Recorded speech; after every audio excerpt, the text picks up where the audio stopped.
Om Sahana Bhavatu Sahanau Bhunaktu Sah Viryam Karavavahai Tejasvinavadhitamastu ma vidvishavahai. Om Shanti Shanti Shanti. Om Samasta Jana Kalyane Niratam Karunamayam Namami Chinmayam Devam Sadgurum Brahma Vidvaram. Satchidananda Rupaya Vishvotpatyadi Hetave Tapatraya Vinashaya Shri Krishnaya Vayam Namaha. Hari Om, salutations to all. Canto 4, Discourse 9. We saw that Bhagavan was very eager to have darshan of Dhruva or to meet Dhruva. And when Bhagavan manifested, Dhruva was awestruck. He wanted to sing the glory of Bhagavan, but he could not. And so Bhagavan touched his cheeks with his divine conch. And the conch of the Lord is none other than the Veda itself, Mother Shruti, Mother Saraswati herself, as though was awakened in Dhruva. And Dhruva now sings the glory of Bhagavan. So from 6th verse onwards is where we have to start. The first shloka of this Dhruva stuti is a very famous shloka. Yonta pravishya mama vacham imam prasuptam sanjeevayatyakila shaktidhara swadhamna anyam shahasta charana shravanatvagadin pranan namo bhagavate purushaya tubhyam. So the salutations to that supreme Purusha, who is called here as Prana, Pranan namo bhagavate purushaya tubhyam. Who is that supreme Purusha? Yo anta pravishya, who having enlivened, having entered, enlivened this speech, vacham imam prasuptam. And he is the one who enlivens the entire personality. Sanjeevayati akhila shaktidhara swadhamna. And this dormant speech is enlivened by the Supreme Purusha. And who is the Supreme Purusha? He is the most powerful. Akhila Shaktidharaha.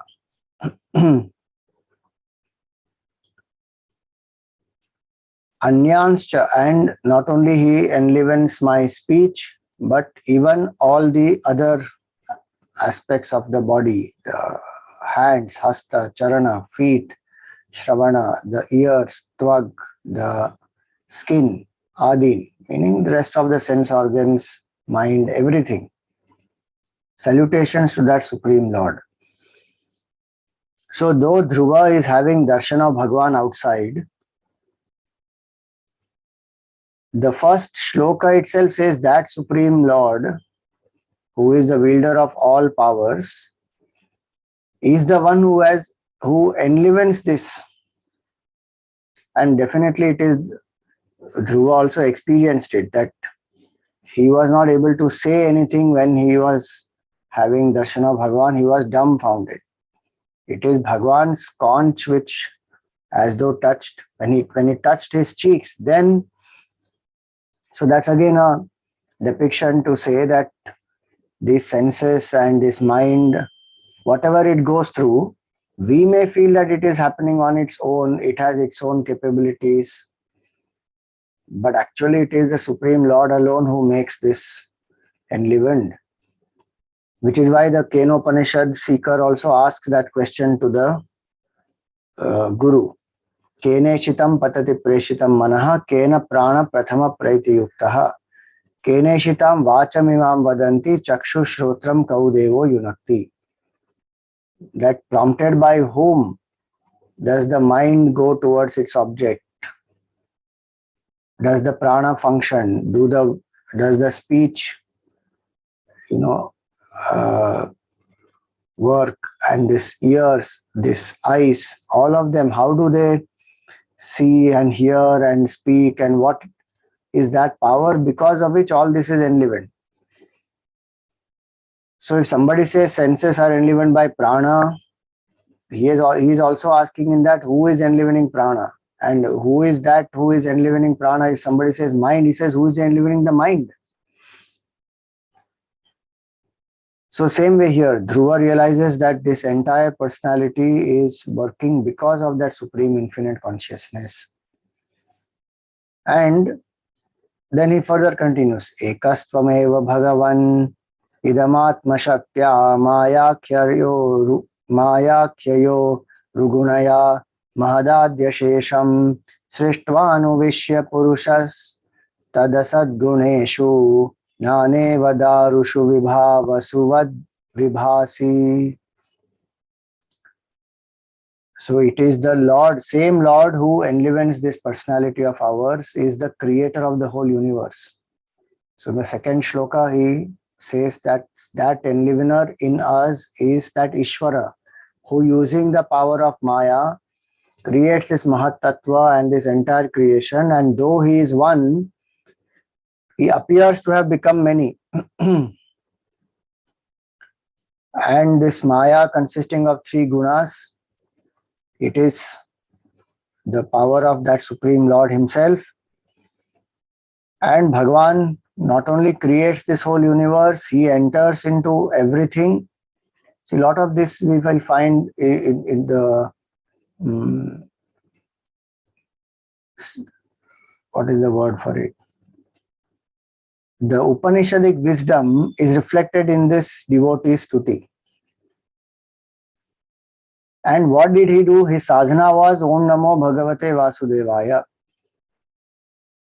He kept on chanting that mantra Om Namo Bhagavate Vasudevaya with single pointed devotion and with all the tapasya that we saw he did. 6 months time he realized Bhagavan.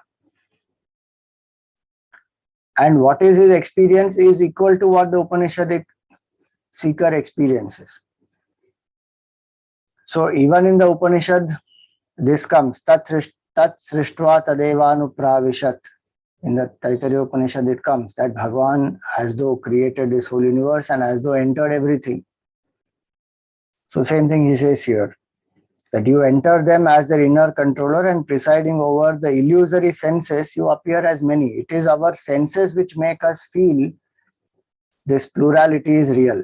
Actually, it is appearance of one truth. And he gives an example. Even as fire appears diversified in relation to different pieces of wood. The fire is the same, but different pieces of wood make it appear as though there are different fires everywhere. And the size of the wood, shape of the wood, the dryness or the wetness in the wood, all that makes it appear as though the fire is different, but actually fire is one, appearing as so many. So in the same way, Bhagavan is one. Using the power of Maya, he becomes Ishvara. He creates the entire universe and enters them, enlivens all of them.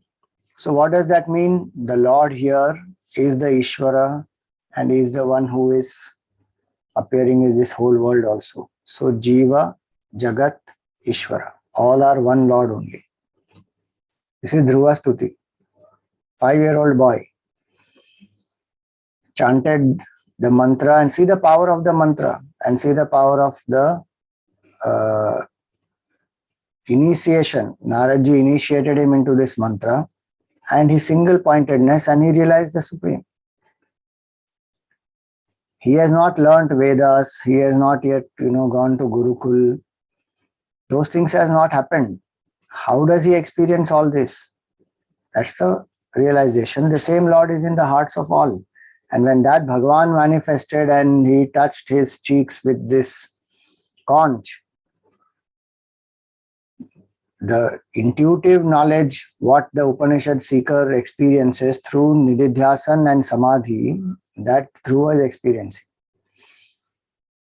So then he continues forward, continues ahead. This stuti is very beautiful.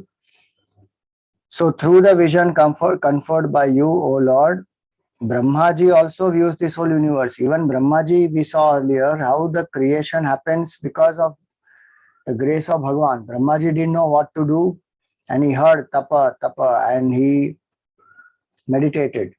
He followed those instructions, and Bhagavan manifested, gave him the knowledge of Chatushloki Bhagavat, made him realize what was the creation before, and he made Brahmaji understand that how we should carry forward the creation henceforth based on the past, take it forward. So it is through the vision conferred by you, O Lord, Brahma viewed this universe like the one who has just woken up from sleep. Like how we wake up from sleep and we effortlessly continue. We remember what has happened yesterday and we continue what we have to do today. Like that, as though Brahmaji effortlessly continued after Pralaya, etc. is over, he again continues this creation. So then he says that your lotus feet, they are the resort of all these great liberated jivas. How can they be forgotten by him who is conscious of your benevolent acts? And you are the friend of all those who are afflicted. Kathamartha bandho, he says in that 8th shloka. Now he says that Bhagavan, you are like the wish-fulfilling tree, and it is only those who are deluded by Maya who will ask anything else from you in terms of enjoyment or power or some wealth, some fame. So those who are beguiled by your Maya, they worship you for anything other than mukti. Bhagavan is the one who can give mukti, final liberation from this cycle of birth and death, and also from the ignorance, that's the root cause. So, and Bhagavan alone can do that.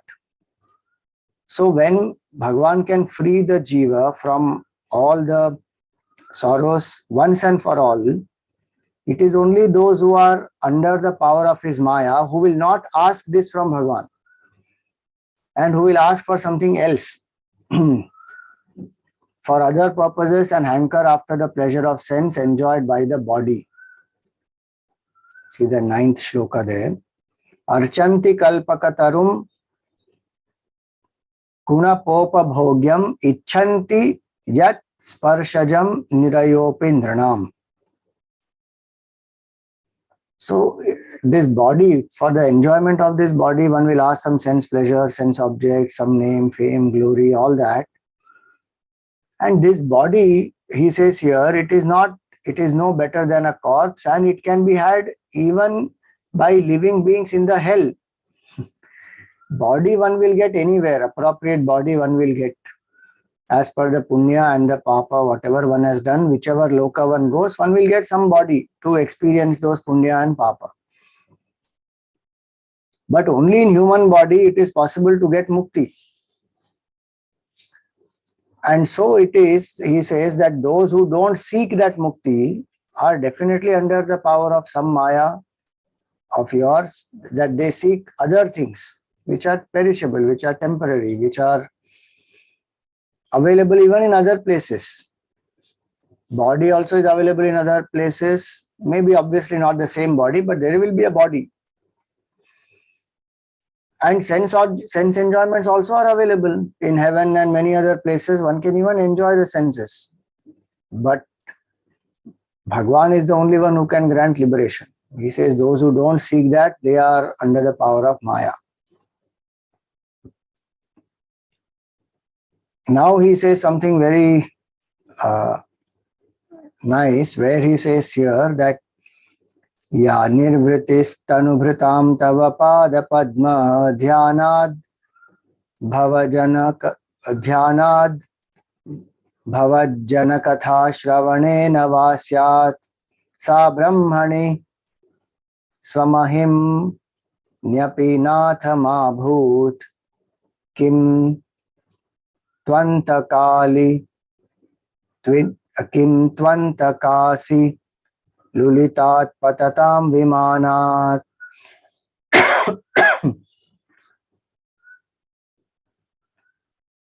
The bliss that people experience by meditation on your lotus feet, or they hear your katha, that bliss is not there even in Brahmananda. The Bhajanananda or Shravanananda is greater than Brahmananda. Dhruvaji is saying that. And he says that how can these devatas even experience that? Because they only enjoy their pleasure, their punya karma in the heavens, and when their punya is over, they fall down from that on the earth. Here he says, they are hurled from the aerial car smashed by the sword of death. Meaning, only in human birth one gets this katha, anand, shravananand. Now, how can one say that Brahmananda is greater than katha anand? I mean, Brahmananda is lesser and katha anand, shravananand, bhajananand, all that is more. So there are some people who say that obviously this is like the praise of katha and shravan. It's an exaggeration. Obviously, there can be nothing greater than Brahmananda, the infinite bliss. But to encourage people to do this shravan of the katha, etc., it is said in this place that the meditation on the lotus feet of the Lord, or the listening to the glories of the Lord. And here it is said, the stories of your devotees, not even the directly stories of Bhagavan, devotees, stories of devotees who have, experienced oneness with the Lord. So why is this? So one meaning is this, some people say it's exaggeration just so that people can, meditate on the feet of the Lord, listen to the Sant Charitra, etc. The other meaning is Brahmananda is experienced by individual. And when that person has withdrawn the senses through deep contemplation and one is able to transcend the ego, then one experiences Brahmananda. It is individual. But Bhajanananda, Kathananda is experienced by everyone. So if thousands of people are listening to Katha, all will experience this. So Dongre Maharaj says in his commentary that Brahmananda is Ekabhogya and Bhajanananda is Sarvabhogya. Brahmananda can be experienced only in that subtle state of complete withdrawal. Bhajanananda can be experienced even when one is, listening to the katha and just one gets absorbed in that, then one will experience. So he says, Dhruvaji says here that this human birth is so rare that we can listen to these kathas. Even devatas don't get that opportunity. They only enjoy their punya karma, and when that is over, they fall down from there. So he says, that's why, may I have the company of such exalted souls. Bhaktim muhu pravahatam tvai me prasango bhuyadananta mahatam amala shayanam yenanja solbana muruvyasanam bhavabdhim neshye bhavad gunakatha mritapana. So he says, may I enjoy intimate fellowship, O infinite Lord, of exalted souls possessed of a pure heart and constantly devoted to you, so that I may easily cross this terrible ocean of metempsychosis, meaning transmigration, full of great perils, drunk with the nectar of your virtues and stories.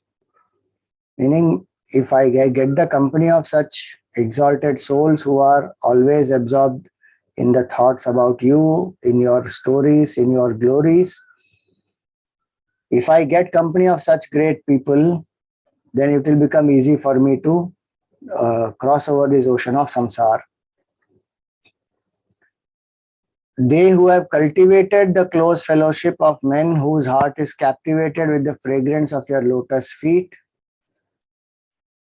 think no more of their mortal frame, which is extremely dear to all. They go beyond body identification. Much less of those connected with it, sons and relations and house and wealth and all that. So the company of devotees will help. Now just think about it. One, meeting with Naradji, just few moments of meeting with Naradji, and Dhruva's whole life is transformed. Just one meeting. Now what is he asking? May I get this intimate fellowship and may I continuously get that? Because when we get that, then it becomes easy to cross over the ocean of samsara. Bhakti, we can get the blessing of bhakti either directly from Bhagavan or from the bhakta. There are two sources, two ways to cultivate bhakti. That's why in the Tulsi Ramayana also Bhagavan says to Shabari, Prathama Bhagati Santana Kara Sangha. First bhakti is cultivate the sangha of the great saints, devotees. And when we are in their company, then what to do? Not to talk some gossip or worldly talk, small talk. Ask about Bhagavan, know about the glories of the Lord, ask about the Atma, know about the stories of Bhagavan, satsang. Then what will happen? When they speak about Bhagavan, then the devotion in their heart will as though ride on the words that they speak. They will enter into our ears, they will touch our heart and create that bhakti in us. Same story one may hear from, let us say, an ordinary person, and the same story of the Lord one may hear from a bhakta. It will have totally different impact, no doubt about that. Because the heart of the devotee is soaked in devotion. So what the devotee will speak, devotion will ride on those words and enter into our personality, and our heart also will be soaked in that devotion. So that's why he says that those who have this close fellowship of such people, they cross over the ocean of samsara. Now he says, I only know of your Virat Roop. I know your grossest form, full of animals, trees, mountains, birds, reptiles, gods, demons, human beings, consisting of gross and subtle elements, and brought about by many causes such as Mahat Tattva and so on. But I am not aware, O Supreme Lord, of your other self higher than this which transcend all speech. What Bhagavan says, the lower nature of his and the higher nature of his. The lower nature is that which is the manifest aspect. The higher is that which is the unmanifest aspect. Maya tatamidam sarvam jagad avyakta murtina. In the 9th chapter he says that I pervade this entire universe in my unmanifest form. Manifest form also of the universe is Bhagavan only, but that infinite consciousness is as though unmanifest, meaning it is not something which can be objectified. And it is that which transcends the speech, transcends the mind, that infinite consciousness. He says, I don't know about that Supreme Lord. I don't know about that, O Supreme Lord. But I know this much, that this whole universe is your appearance. And all these 5 elements, gross and subtle, are all your element, your appearance. But they are the lower nature of yours. I want to know what is that higher nature. Then he says, you are the same as the Supreme Person who, at the end of this whole creation, when Pralay happens, then the Supreme Purusha is this Narayana, who alone remains on the Sheshanag, and his whole creation goes back into his stomach as though.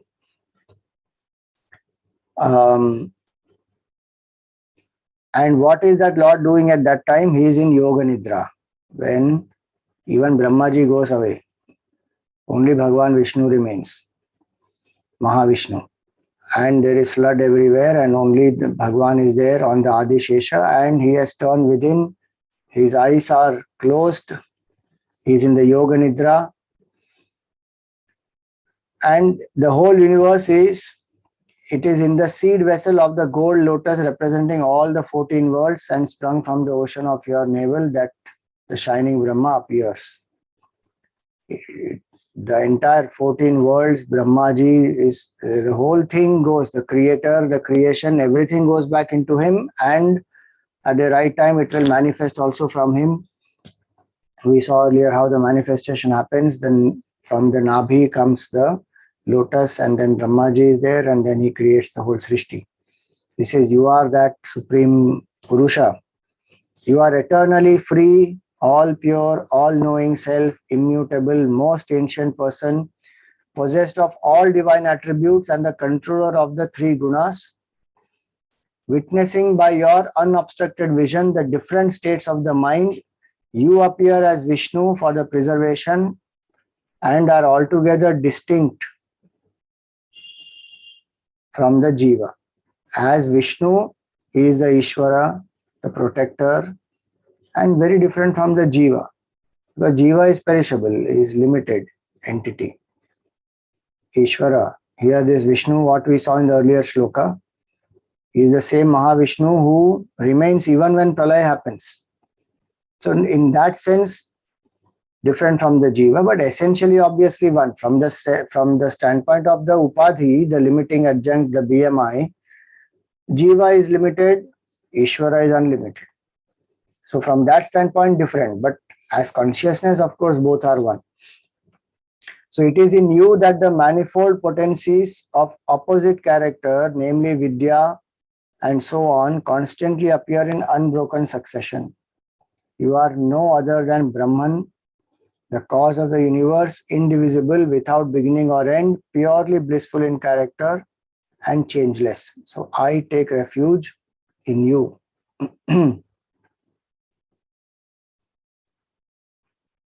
All this is Upanishadic wisdom.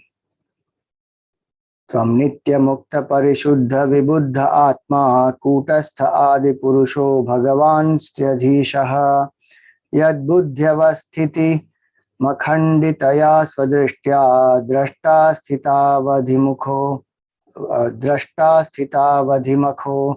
Vyatirikta Ase.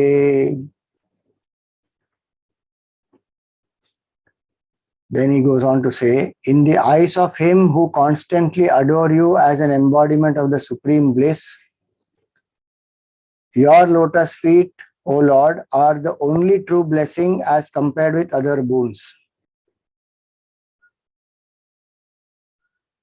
Nevertheless, my master, just as a cow that has recently calved nourishes its calf by its milk and protects it against wolves, etc., you foster even wretched devotees like us, impatient as you are to shower your grace on them.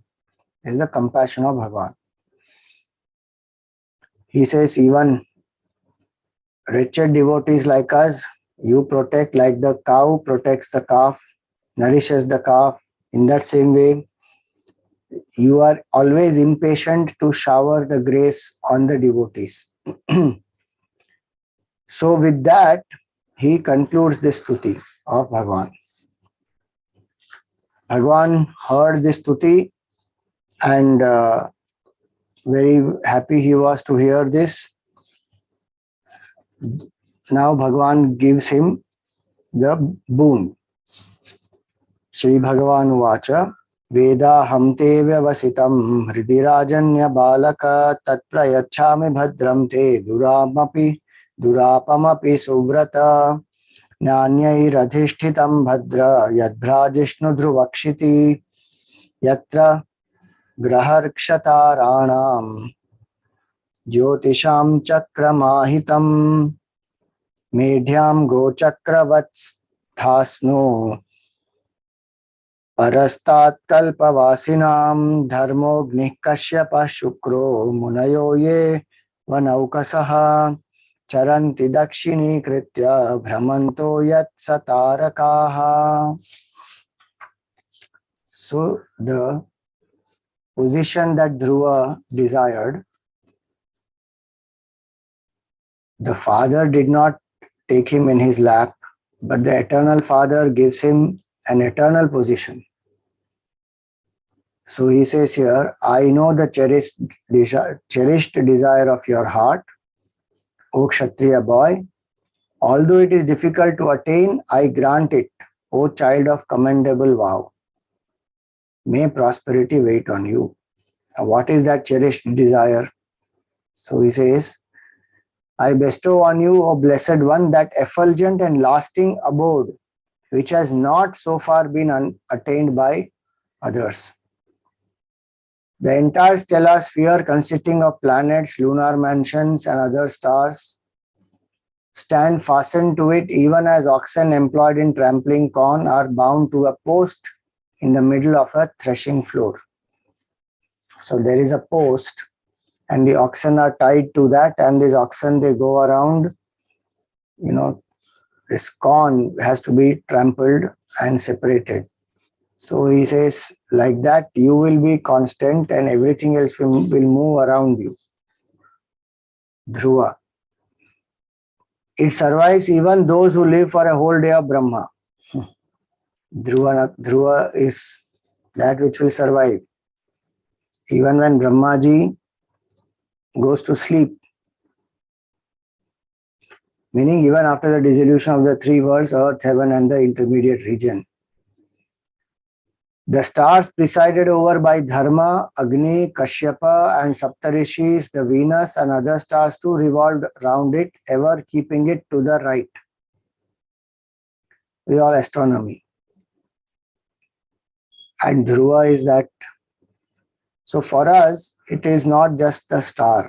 Like sun is not just the star. Dhruva is not just the star. Dhruva symbolizes that Loka, Dhruva Loka. And Dhruva symbolizes that firm determination, as well as Dhruva is that which gives light, which gives direction.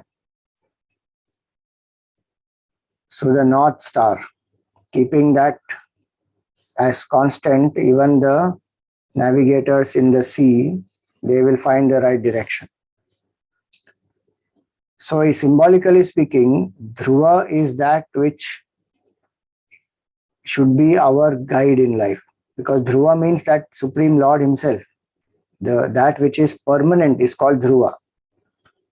That which is impermanent is called Adhruva. So Kathopanishad says, Dhruvam adhruveshu iha na prarthayante. The wise people are those who don't seek the temporary, who don't seek the permanent in the temporary. What should be the guiding light in our life? That whatever I am doing, is it leading me to that permanent supreme self or not? Or is it taking me away from it? If it is taking me away from it, I should drop it. If it is taking me closer to it, I should pursue it. So just like the Dhruva Nakshatra provides the direction, because in the cosmos, in the sky, so many stars and planets and comets and meteors and lunar mansions and satellites and so many things which are there, they are continuously moving. Our entire solar system itself is moving. In that, there is something which is constant with reference to our solar system. So if solar system is moving, obviously in that sense, Dhruva Nakshatra also will move. Otherwise, the Dhruva Nakshatra is left somewhere and solar system goes somewhere else. So with reference to our solar system, it remains constant, and so it gives direction. That it will remain there. And through that, one will identify the direction, etc. So in this world, so many things are there which are continuously changing, and our mind can lose its purpose. and the human body, human life, the value of that one can forget. Maya also is very powerful. Dhruva himself said that earlier. So Bhagwan's Maya can delude anyone, and one can get completely off track. Even the seeker who knows can fall from the path and get distracted, tempted. What to talk about others? So Dhruva literally means the direction, and to be firm and determined to achieve that goal of life. Both, Dhruva means both the direction of life, that what should be done with our life, and then the goal of life, sorry, which direction should I walk to attain that goal of life, and with what determination should I walk the path, so that I don't stop until I realize that truth. So that's the meaning of Dhruva. So now Dhruva is the position. Bhagwan blesses him with that position, that you will be like this. And Bhagwan tells him what is going to happen in the future also. So he says, when your father retires to the forest after handing over the dominion of earth to you, you will rule over the globe for a period of 36,000 years. Prasthite tu vanam pitra datva gam dharma samshayah shatrim shadvarsha sahasram rakshitavyahatendriyaha. And how will you rule? Firmly established in righteousness with your senses unimpaired. Otherwise, senses get clouded, they get deluded, carried away. Easily one gets lost, and one will swerve from the path of dharma. If sense control is not there, adharma will definitely happen. In our life also one can introspect. One of the causes for adharma in our life will be somewhere there is lack of self-control. Then I want more comfort, more luxuries, more enjoyment. And for that I need more money, and then in some method or the other, hook or crook, get that money. So lack of self-control will prompt the person to do adharma. So he says, you will rule in a dharmic way, and your senses will not be deluded. 36,000 years. And then he says, your half-brother Uttama, when he loses his life in a hunting expedition, his mother Suruchi will enter a forest fire while searching for him in the forest. Because she is so attached to him, she will go into that forest, and she will also leave her body that way. So he gives him a glimpse into this is what is going to happen in future. And so he says, you continue to worship me through yajnas. Yajna is my beloved form. Therefore, worshipping me through a number of sacrifices. Ishtva mam yajna hridayam yajnai pushkala dakshinaihi bhuktva cheha shisha satya ante mam samsmarishyasi. You worship me through yajnas and let the brahmanas do the yajnas, give them the appropriate fees, and continuously when you worship me like that, you will enjoy true blessings in this life, and ultimately you will remember me even at the time of death. Then what will happen to you after you drop this body? You will come to my loka. Tato gantasi matsthanam sarva loka namaskritam uparishtadrishibhyaya uparishtadrishibhyastvam yato navartate gataha. So you will come to my abode, which is even greater than the abode of the Saptarishis, and attaining to which one does not come back to this mortal world. So what all Dhruva got, you see, he got the Adi Bhautik level. He gets this kingdom and the fixed position as the star in the universe, in the cosmos. he will get he already got darshan of Bhagavan, and he will continue to get blessings in his life as he worships the Lord, and he will also get the loka of the Lord. When he drops the body, he will remember Bhagavan and he will get the loka of the Lord, and not for some time that he will come back when that punya is over. No, no. Meaning he will become one with the Lord. So all this, when it was said, Bhagavan thus promised to him, Maitreya Rishi says, thus glorified by Dhruva and having promised to him an abode in his own realm, the Lord who bears the emblem of Garuda on his banner rose to his own abode while the child stood gazing in wonder. Now it is said here, Sopi Sankalpajam Vishnoho Pada Sevo Pasaditam Prapya Sankalpa Nirvanam Nati Prito Bhyagat Puram. So suddenly now it is said Dhruva was not happy even after attaining his cherished object. And he attained this as a boon or a blessing from Bhagavan himself. He had worshipped the Lord. And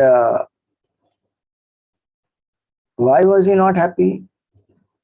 So Vidurji asks, and how is it that Dhruva felt as if he had not realized his object, even though he had secured in the course of a single life, not only a single life, in 5 years, in 6 months' time, this 5-year-old boy, he got the supreme abode of Hari, which is very difficult to attain even by great yogis. And only those who worship his feet may attain that. And he got that. Still, why is he sad? So Maitreya Rishi says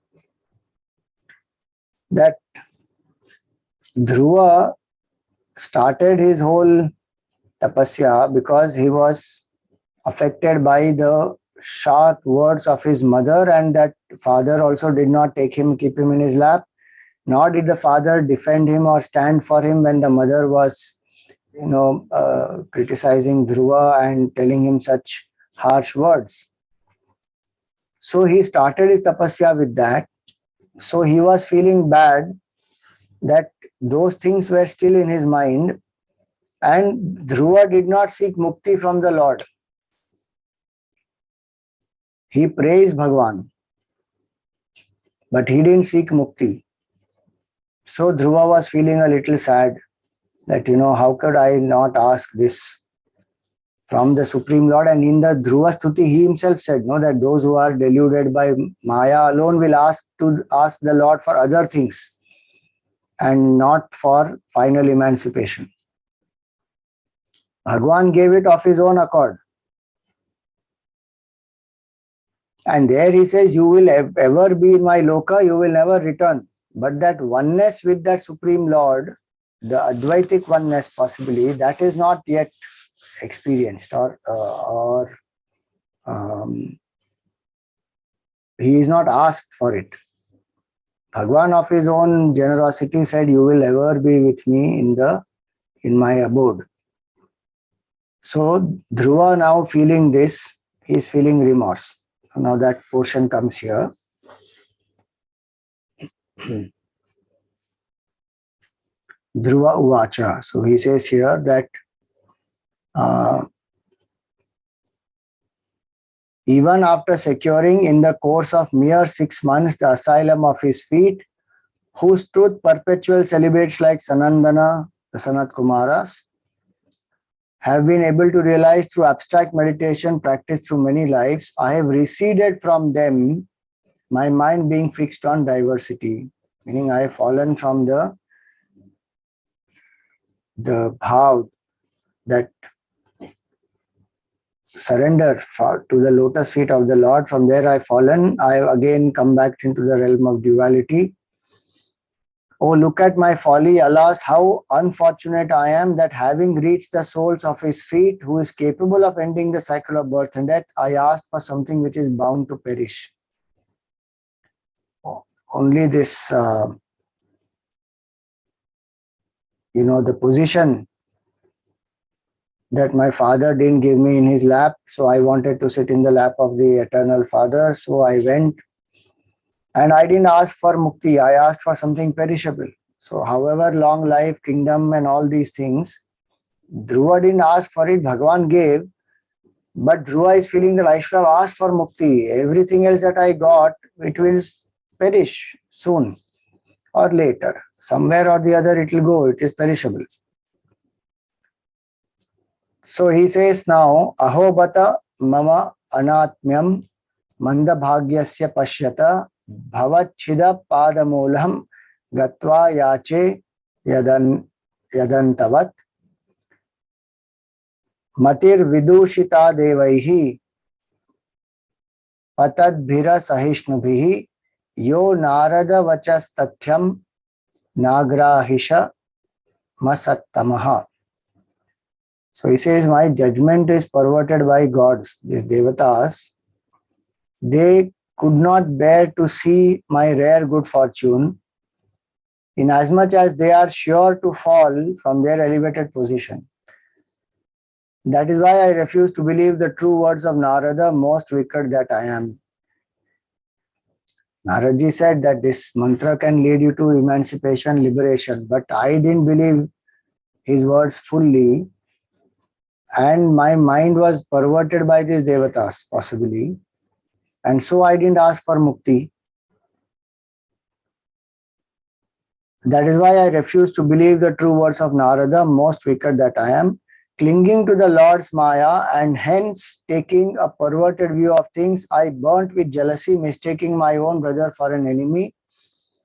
Although there is none other than me, just as a sleeping man sees projection of his own self in the form of a lion, snake, and so on, and gets afraid of the same.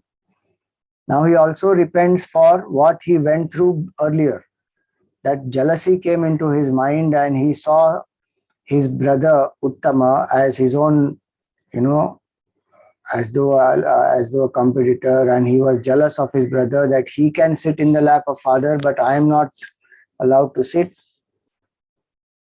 Now, after this darshan that he had, his mind has changed. He feels what a stupid thing it was. Because everything is appearance of oneself. Like in the dream, the mind of the dreamer only appears as everything else, including the tiger and the lion. And then the dream character is scared of the tiger or the lion. In that same way, jealousy came in my mind because I thought Uttam is different from me. I am different from him. He can get to sit in the lap of my father. I cannot get to sit. So this is diversity, or this is duality, the play of Maya. And alas, I was under that influence of Maya and I felt jealous, and I didn't see that actually all of us are expressions of one truth. Like the medicinal treatment in the case of one whose life has come to an end, I asked in vain for this sovereignty of the world. Somebody who is going to die, what use will be the medicine to that person? He's just going to die now. It's just a matter of few minutes maybe. In that way, this whole life actually is perishable. So what is the use of the kingdom and all that? Dhruva regrets. Having propitiated through austere penance the soul of the universe, who is difficult to please and is capable of ending the cycle of birth and death, I asked him only worldly fortune. Hapless that I am. Alas, like a pauper seeking unhusked grains of a universal monarch. You go to a king and ask for unhusked grains, where he can bless you with anything, gold, diamond, and all that.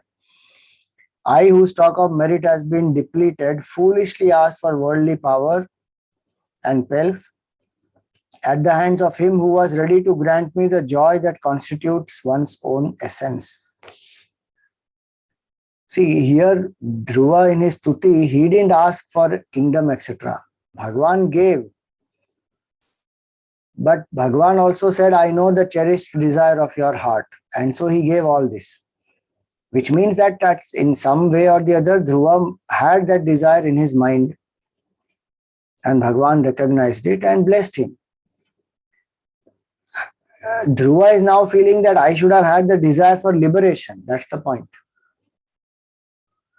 My desire was to only sit in the lap of my father and for this kingdom, and I got blessed with these things. But I could have got freedom from this cycle of birth and death. And Bhagavan is the one who is capable of giving that. So I lost an opportunity. So he's feeling the remorse. So Maitreya Rishi then says, people like you who take delight in the dust of the lotus feet of Sri Krishna and whose mind remains sated with whatever is God without any effort, seek nothing for themselves beyond the privilege of serving him. He says this to Vidurji. Now, Dhruva got what Bhagavan blessed him with. He felt this regret and he felt, I am still not ready, I am still not pure enough. But nevertheless, he started his journey back home. So this king Uttanapad, he heard that Dhruva was coming back. He didn't think that it was true because he thought, how can my son ever come back alive? What a wretched fellow I am. He was telling that to Naradji earlier, that, wild animals are there in the forest and they would have finished him by now. And he was feeling very sad that I couldn't stand up for my own son and he left. So when he heard this news, so he refuses to believe, and the analogy given here is he did not give credence to the news any more than one would believe the story of anyone's returning to life after death. And he is cursing himself that how can a wretched person like me have such a good luck that my son returns. However, he remembered Naradji had assured him. So putting faith in the words of celestial sage Narad, he felt that yes, possibility is there that this is true. So he felt overwhelmed with joy and highly pleased with that person who gave him this news. He gave him a very costly pearly necklace as a reward. Now he is very eager to see his son. So he mounted a car bedecked with, a car decked with gold and drawn by excellent horses, surrounded by brahmanas, elders of his race, ministers, king's folk. He sallied forth from the city while conches are being blown and kettle drums sounded, Vedic hymns are loudly chanted, flutes played upon. All are going in one procession to welcome Dhruva. When he saw Dhruva,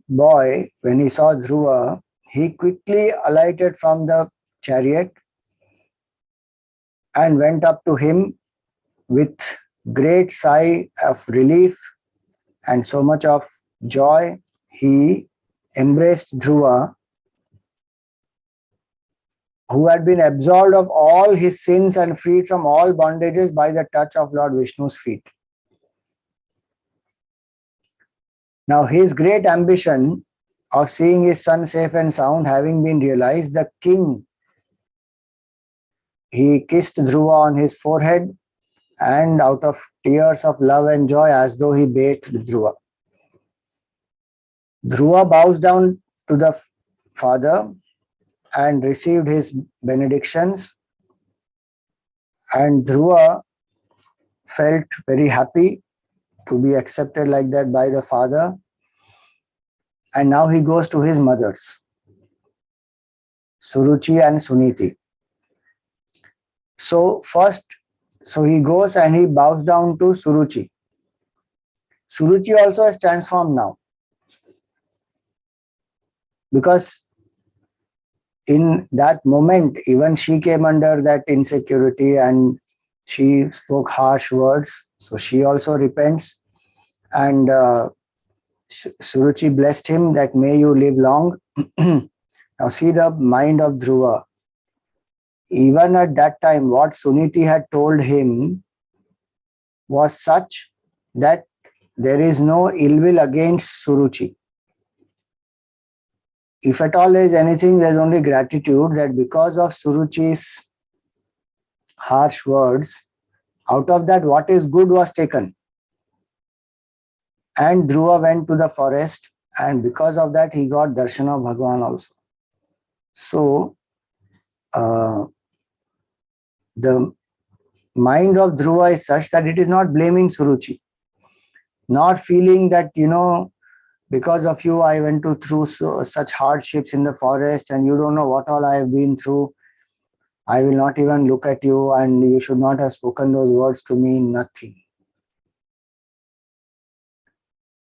He doesn't even think that you spoke such words, now you better ask forgiveness from me. Nothing. He goes and bows down to her, and she also embraces him, and she tells him, may you live long. Now here it is said, just as water flows down to a low level of its own accord, so all the living beings submit to him who has pleased Sri Hari through virtues like friendliness to all, and so on. See this one, 47th one. Yasya prasanno Bhagavan gunair maitriyadibhir harihi tasmai namanti bhutani nimna mapa iva swayam. Now Dhruva is very, the quality that Bhagavan explains, in the Gita, what are the qualities that are very dear to the Lord. In that first thing he says, Adveshta Sarva Bhutanam, no dvesha towards any being. Dhruva had enough opportunity to have dvesha against Suruchi, but no dvesha. And when he has come back also, his mind has been purified. And here it is said, whoever has had darshan of Bhagavan and is living these values of being friendly to all, etc., all the living beings submit to such a person. Now, Dhruva also saw Uttama, and he felt very happy, his own brother, and they hugged each other and shed flood of tears again and again. Now Suniti, she was very relieved that Dhruva has come back, and she hugged her son, who was dearer to her than her own life, and milk flowed from her and bathed as they were at the time with her tears of joy. The people also felicitated Suniti and said, lucky enough for all of us, your son who has been lost long has been recovered and has wiped out your agony. He will in course of time rule over the terrestrial globe. You have surely adored the Lord who puts an end to the suffering of the suppliant, and by constantly contemplating on whom the wise have succeeded in conquering death, which is so very difficult to conquer. So all the Prajavasis, everybody is very happy. Now they take a procession of Dhruva, they make him sit on the elephant, and Dhruva says, no, I will not sit alone on the elephant, and he takes Uttam also with him. So placing Dhruva, who was thus being fondly caressed by people, on the back of a female elephant, along with his younger brother Uttam, the king Uttanapad joyously entered the city of Barhishmati, acclaimed by all. And the whole city has been decorated very beautifully. And everywhere the virtuous women and men, they are showering praises of Dhruva. They are showering flowers on him. And all their blessings, benedictions, they are giving to him. And finally, Dhruva enters the palace of his father. Now, Dhruva lived there like a god in heaven. It was furnished with best of ivory, the palace, as the froth of milk, and provided with coverings of gold, contained costly seats and other furniture made of gold, its walls of crystal and emerald, In its walls of crystal and emerald shone lights in the shape of bright gems placed in the hands of beautiful female figures carved in precious stones. So all these descriptions are there of how this palace was so rich, and the whole kingdom was very prosperous, and Dhruva lived there like a god in heaven.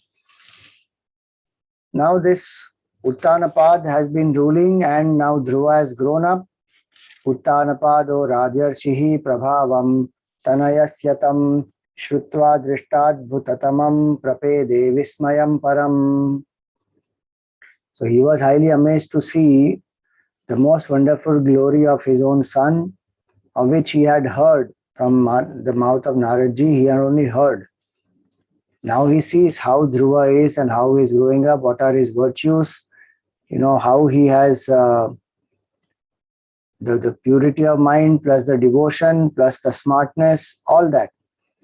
So finally what happens, Uttanapad has now become old and he hands over the kingdom.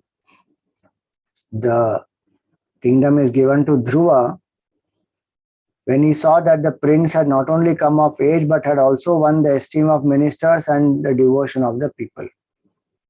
Atmanam cha pravayasama Atmanam cha pravayasam akalya vishampatihi akalya vishayam vishampatihi vanam virakta pratishtad vimrishannatmano gatim.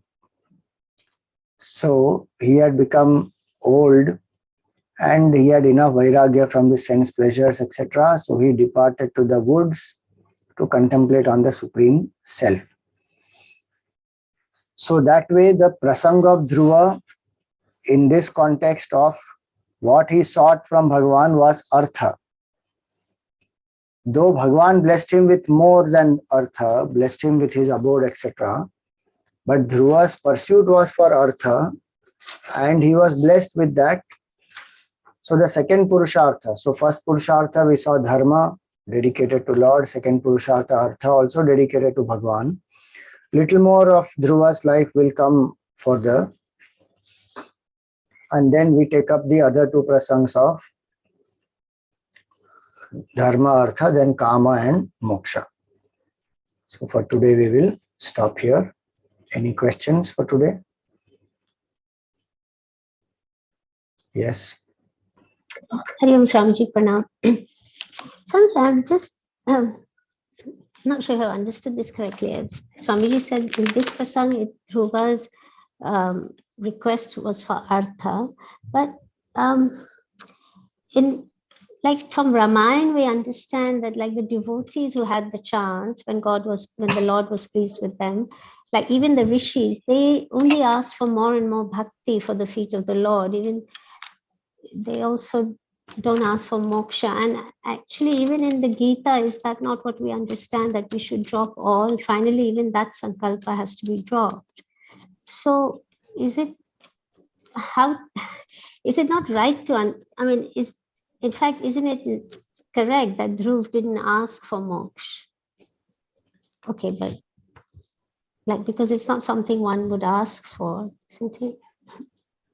See, when even those rishis, they ask for more and more devotion to the lotus feet of the Lord, it is not necessarily only Dvaita Bhakti that is being asked from them. Even those who experience oneness with the Lord will seek more and more devotion. Like Hanumanji is a devotee who is already one with the Lord. So there are great devotees who have experienced oneness and then they still want to serve the Lord out of devotion, out of love. So they ask for more and more bhakti. That does not mean moksha should not be asked. Of course, moksha should be asked, and Bhagavan in the Gita is telling us to seek moksha only. He is not telling us to remain in Dvaita. Where even when he describes 4 types of devotees, Artha, Artharthi, Jignasu and Jnani. Jnani says, Jnani tu Atmaiva me matam, Udara Sarvaivaite, Jnani tu Atmaiva me matam. His Jnani is one with me, Jnani is my own Atma, is the self. So the realization or moksha is the ultimate, and Bhagavan himself would want the jiva to experience that oneness. Why would Bhagavan deny that to jiva, and why should jiva not ask that from Bhagavan? Of course, jiva should ask that from Bhagavan. And when we say it has to be dropped, that is from standpoint of jnana. When we say that even the desire for moksha goes away finally when we contemplate saying what is moksha. It is not something to be attained. It is already nitya prapta. It is our true nature as the self. Right. From bhakti standpoint, moksha is when we say we surrender to Bhagavan, and with Bhagavad Kripa alone, moksha comes, not by our sadhana. So there we say that whatever Bhagavan wants to give, let him give. But obviously the devotee wants to be one with the Lord, and the Lord wants to be one with the devotee, because they are actually one, essentially. They are not two, they are not different. So moksha is the ultimate in any path. Oneness with the Supreme is the ultimate. Understood. Thank you so much.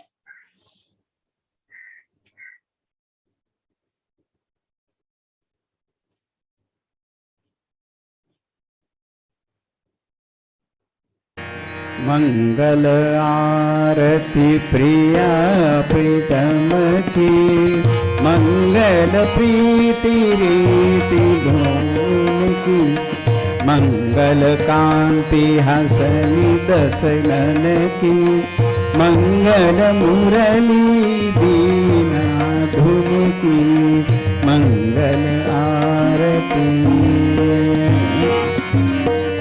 मंगल बनिक त्रिभंगी हरि की, मंगल सेवा सब सहचर की, मंगल सिर चंद्रिका मुकुट की, मंगल छवि नयन में अटकी, मंगल आरती।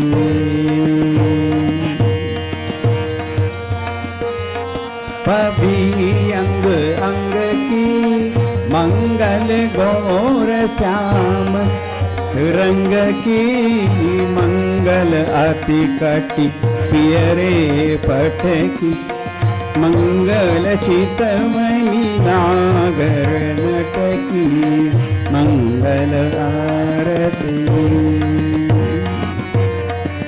मंगल शोभा कमल नयन की, मंगल माधुरी मृदुल पैन की, मंगल वृंदावन मद अटकी, मंगल क्रीडन जमुना तट की, मंगल आरती। मंगल चरण अरुण तरुवन की, मंगल करणी भगति हरिजन की, मंगल जुगल प्रिया भावन की, मंगल श्री राधा जीवन की, मंगल आरती प्रिया प्रीतम की, मंगल प्रीति रीति डोल की, मंगल आरती। मंगल आरती। राधावर कृष्णचंद्र भगवान की जय। ओम न तत्र सूर्यो भाति न चंद्र तारकम्, नेमा विद्युतो भान्ति कुतो यमग्निः, तमेव भान्तमनुभाति सर्वं, तस्य भासा सर्वमिदं विभाति। सद्गुरुनाथ महाराज की। ओम पूर्णमद पूर्णमिदं पूर्णात् पूर्णमुदच्यते, पूर्णस्य पूर्णमादाय पूर्णमेवावशिष्यते। ओम शांति शांति शांति। हरि ओम। श्री गुरुभ्यो नमः। हरि ओम।